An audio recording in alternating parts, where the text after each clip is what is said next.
ناظرین کرام، آج ہمارا موضوع جو ہے، میں اس پہ بہت زیادہ گفتگو کر سکتا تھا کہ کن کن چیزوں کا قرآن حکیم میں ذکر ہے۔ جن 6 پھلوں کا قرآن پاک میں ذکر آیا ان میں 2 جو ہیں یہ انجیر اور زیتون ہیں، اور اس کے ساتھ کیلا ہے، انگور ہے، کھجور ہے، انار ہے، ان کا بھی ذکر آیا ہے۔ تو آج ہم سورۃ التین زیتون کے فضائل اور طب نبوی صلی اللہ علیہ وسلم کی روشنی میں اس پہ گفتگو کریں گے۔ ناظرین کرام، میرے ساتھ شریک گفتگو ہیں، آپ ان سے واقف ہیں، میں ان کا نام لینے لگتا ہوں اور کبھی چھوڑ جاؤں تو پھر لوگ بہت اعتراض کرتے ہیں، مجھے فون کرتے ہیں کہ آج آپ بھول گئے تھے پکے ٹھکے صوفی علامہ منیر احمد یوسفی والتین والزیتون وطور سینین۔ بسم اللہ الرحمن الرحیم، اللہم صلی علی سیدنا مولانا محمد وعلی آل سیدنا مولانا محمد وصحبہ سیدنا و مولانا محمد وبارک وسلم۔ بسم اللہ الرحمن الرحیم۔ یہ قرآن پاک کی 95 نمبر صورت ہے، نزول کے اعتبار اس کا نمبر ہے 28۔ اس میں 8 آیات ہیں، 1 رکوع ہے، 34 کے کلمات، 105 کے حروف ہیں۔ مدنی ہے، یہ مکی صورت ہے، مکی۔ جی ہاں۔ اللہ تعالیٰ کی ذات پاک نے اس میں 3 سے بات شروع کی ہے تو احکم الحاکمین تک اس کو مکمل فرمایا ہے۔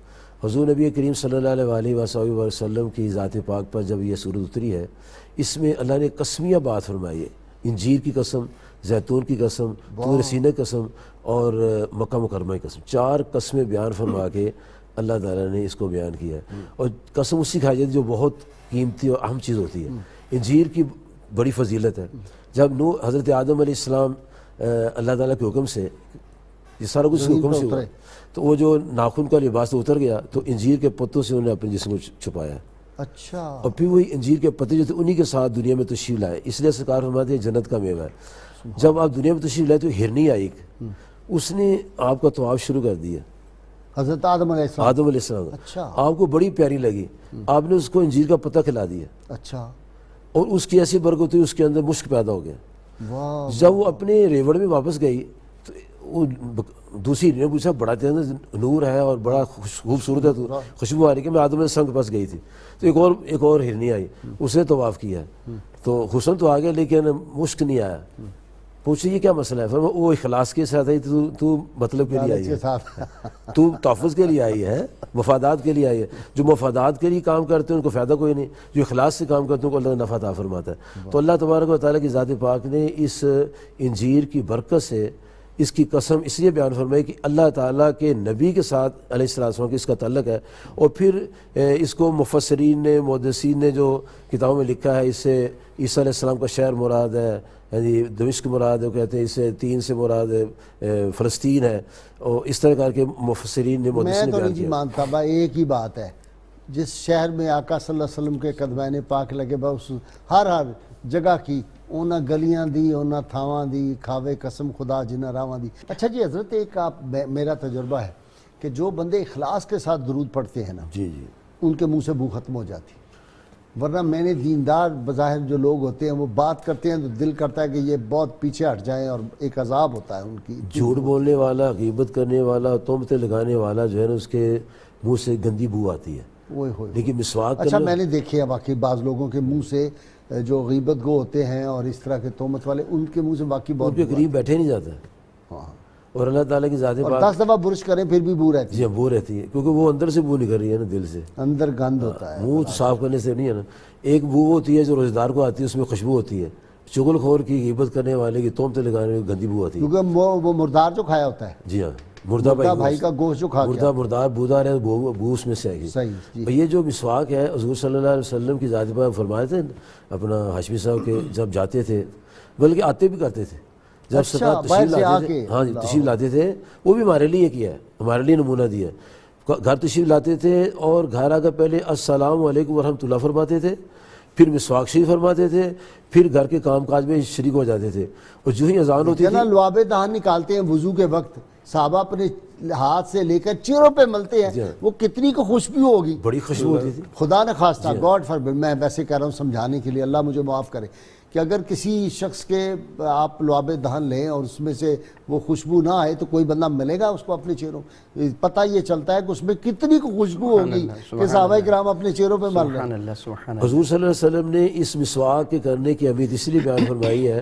کہ جب لوگ نماز پڑھیں اس کو فائدہ دے دیا کہ 70 گنا زیادہ ثواب ہوگا، تو ہر بندے اس کو کوشش کرے. ویلکم بیک ناظرین کرام. میں گیری ملر کی بات کر رہا تھا جو امریکن تھا اور بعد میں مسلمان ہو گیا. اس نے کہا کہ بھائی سائنس نے 14 صدیاں لگا دی ہیں, 14.25 صدیاں اس پہ ریسرچ کرتے ہوئے کہ کون سی چیز اچھی ہے. وہ کہتا ہے 14.25 صدیاں پہلے عرب میں تو کوئی لیبارٹری نہیں تھی, اور آج سائنس نے ثابت کیا کہ 800 ایسی چیزیں ہیں, 800 فائدے ہیں شہد جو ہے اس کے اندر, ایک چمچ کے اندر 800 فائدے.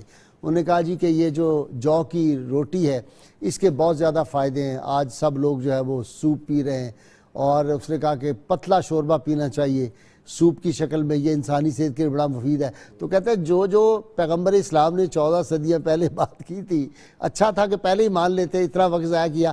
اب کہتا ہے بہتری یہ ہے کہ آج ہی مان لینا چاہیے سب کچھ جو ان کے فرمان ہیں, تاکہ یہ نہ ہو کہ پھر اور 1000 سال ہم اپنے ضائع کر لیں.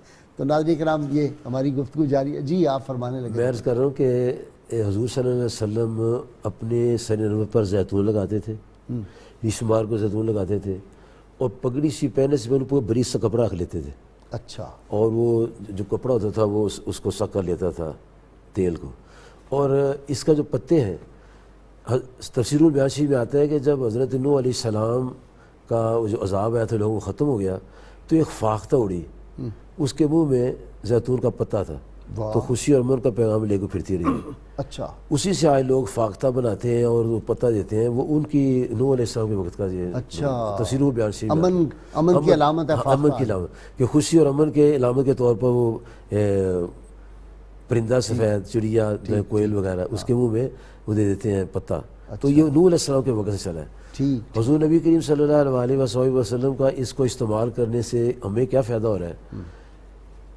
انتڑیوں کو سرطان بھی ختم ہو جاتا ہے. اللہ. اچھا. ہاں جی, انتڑیوں کو سرطان زیتون کی وجہ سے. اور حضور صلی اللہ علیہ وسلم کی ذات پاک کے صحابہ کرام جو تھے اس کو خود پیتے بھی تھے.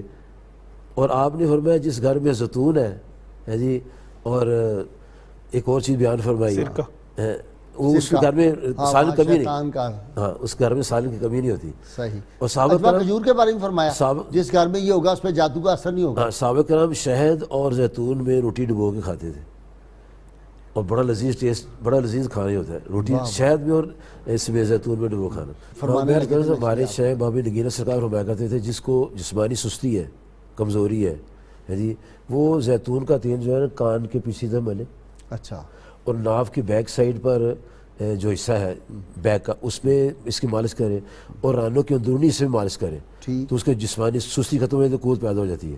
اور آپ فرماتے تھے کہ زیتون کے تیل میں چٹاکی تیل ہو, 21 دانے گندم کے پکا لیں, گندم کے. ہاں 21 دانے, اور کالے سے جب وزن کو نکال کے تو پھر وہ پینے میں اور مالش کرنے میں اتنا مفید ہوتا ہے کہ دوائیوں سے جان چھوٹ جاتی ہے. زیتون کا تیل. جی ہاں, صحت مل جاتی ہے انسان کو. ماشاءاللہ. اس میں روحانی طور پر بڑا علاج میں نے بھی خود دیکھا ہے, جب بتاتا ہوں اس کو میں, انشاءاللہ اللہ سے ٹھیک ہو جاتے ہیں لوگ الحمدللہ. الحمدللہ. اچھا. ایک مقروض آدمی نبی صلی اللہ علیہ وسلم کے گھر میں آیا, اس کے یا رسول اللہ سے مقروض ہوں, تنگ دست ہوں, پریشان آ لوں, ہمیں 3 کام کرا کرو. نماز وہ پڑھتے تھے, اس کا ان کو نہیں فرمایا.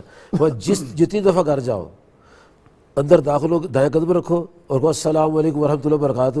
ایک تو مجھ پر سلام کہو, السلام علیکم ایھا نبی ورحمۃ اللہ وبرکاتہ. اور ایک تو سورۃ اخلاص پڑھو.